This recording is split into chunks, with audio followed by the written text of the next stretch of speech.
السلام علیکم ورحمۃ اللہ وبرکاتہ۔ بسم اللہ الرحمن الرحیم۔ سورہ ملک آیت نمبر 9۔ قالوا، وہ کہیں گے، بلا، کیوں نہیں، قد، ضرور، جاءنا، آیا تھا ہمارے پاس، جاء کا مطلب ہوگا آیا اور نا کا مطلب ہوگا ہمارے پاس۔ جاءنا، آیا تھا ہمارے پاس، نذیر، ڈرانے والا۔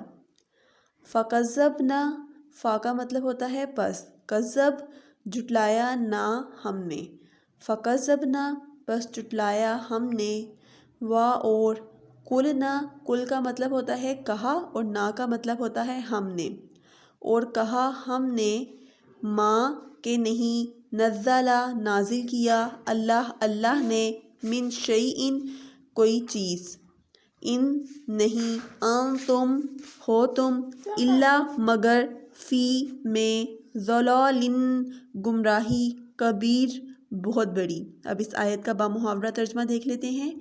وہ کہیں گے کیوں نہیں، ضرور آیا تھا ہمارے پاس ڈرانے والا، بس ہم نے جھٹلا دیا اور ہم نے کہا کہ نہیں نازل کی اللہ نے کوئی چیز، نہیں ہو تم مگر گمراہی میں بہت بڑی۔ اب اس آیت کی تفسیر دیکھ لیتے ہیں۔ جب اس آیت کی تفسیر کچھ یوں ہوگی کہ جب جہنم کے دروگے کافروں سے پوچھیں گے کہ کیا تمہارے پاس کوئی ڈرانے والا نہیں آیا تھا، تو وہ جواب دیں گے کہ نبی تو ہمارے پاس ضرور آیا تھا مگر ہم نے اس کی کسی بات کو نہیں مانا، بلکہ ہم نے اس پر الٹا الزام لگائے کہ جو باتیں تم خدا کی طرف سے منسوب کر کے ہمیں بتا رہے ہو وہ خدا کی فرمائی ہوئی نہیں ہیں، بلکہ تم گمراہی میں پڑے ہوئے ہو، اس لیے تم من گھڑت اور جھوٹ کو کون، تمہاری اس من گھڑت باتوں کو اور تمہاری ان جھوٹی باتوں کو کون اعتبار کرے۔